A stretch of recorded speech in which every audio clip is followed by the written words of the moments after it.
السلام علیکم ورحمۃ اللہ وبرکاتہ نحمدہ ونصلی علی رسولہ الکریم اما بعد۔ آج کا سبق سن لیجئے۔ آج کے سبق کی سرخی ہے حضور صلی اللہ علیہ وسلم کی سیرت، پارٹ نمبر 129۔ پھر حضور اکرم صلی اللہ علیہ وسلم کا ایک اور قوم پر گزر ہوا جن کے سر پتھروں سے کچلے جا رہے ہیں۔ کچلے جانے کے بعد پھر ویسے ہی ہو جاتے ہیں جیسے پہلے تھے۔ اسی طرح سلسلہ جاری ہے، کبھی ختم نہیں ہوتا۔ حضرت محمد صلی اللہ علیہ وسلم نے پوچھا کہ یہ کون لوگ ہیں؟ جبریل علیہ السلام نے کہا کہ یہ وہ لوگ ہیں، یہ وہ مرد اور عورتیں ہیں جو فرض نماز سے سستی کرنے والے لوگ ہیں۔ پھر ایک اور قوم پر گزر ہوا جن کی شرمگاہ پر آگے اور پیچھے چیتھڑے لپٹے ہوئے ہیں اور اونٹ اور بیل کی طرح چرتے ہیں اور زقوم یعنی کاٹو اور جہنم کے پتھر کھا رہے ہیں۔ آپ نے پوچھا یہ کون لوگ ہیں؟ جبریل علیہ السلام نے کہا یہ وہ لوگ ہیں کہ جو اپنے مالوں کی زکوٰۃ نہیں دیتے۔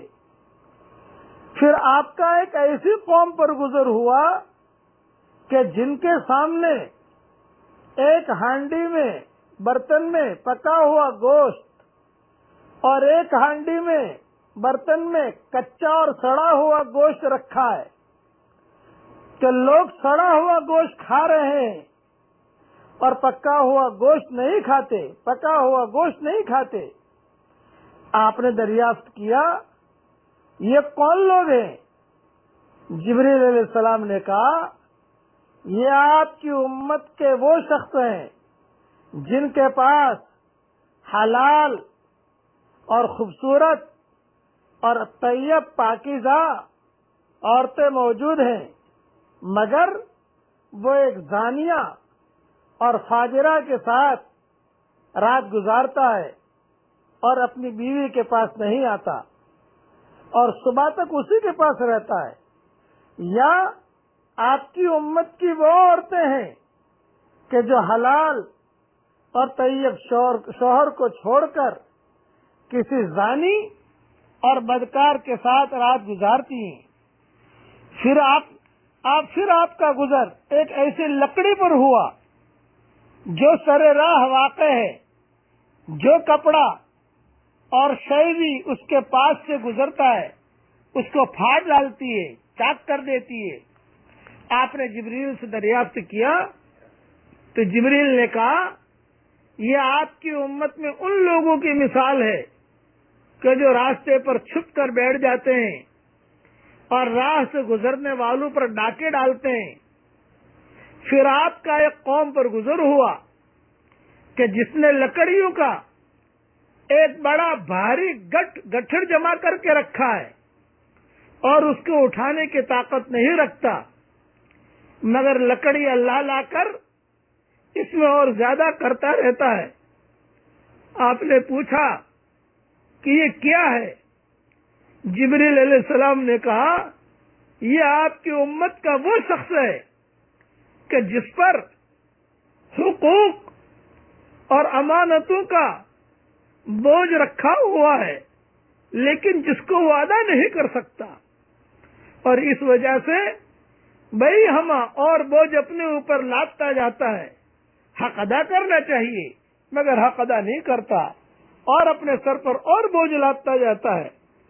پھر آپ کا گزر ایک قوم پر ہوا جن کی زبانیں اور لبیں لوہے کی قینچیوں سے کاٹی جا رہی ہیں اور جب کٹ جاتی ہے تو پھر پہلے کی طرح صحیح سالم ہو جاتی ہیں۔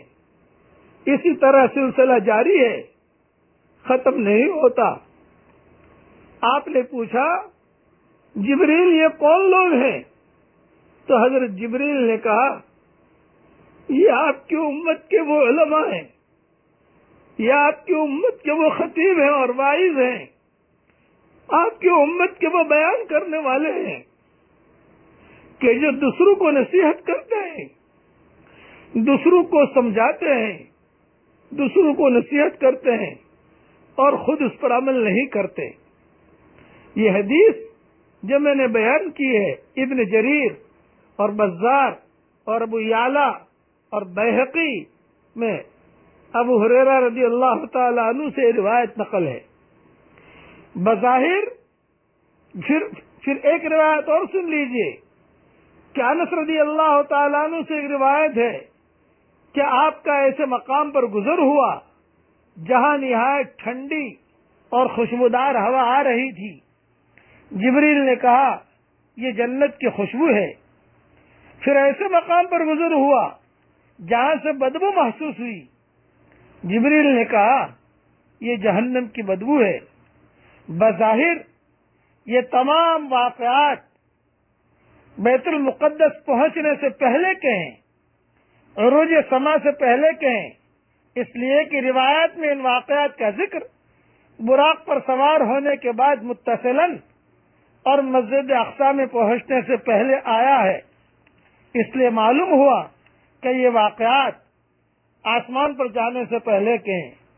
بس میں دعا کرتا ہوں کہ اللہ تعالی ہم سب کو نماز کی پابندی کرنے کی توفیق عطا فرمائے۔ میں دعا کرتا ہوں کہ اللہ تعالی لوگوں کی امانتیں ادا کرنے کی ہم سب کو توفیق عطا فرمائے، اور میں دعا کرتا ہوں کہ زناکاری سے، بدکاری سے، حرام بستروں سے اس امت کے مرد اور عورتوں کی اللہ حفاظت فرمائے، اور دعا کرتا ہوں کہ جو باتیں ہم لوگوں کو بتاتے ہیں اللہ ہم سب کو اس پر عمل کرنے کی توفیق عطا فرمائے۔ بقیہ تفصیل کل انشاءاللہ عرض کروں گا۔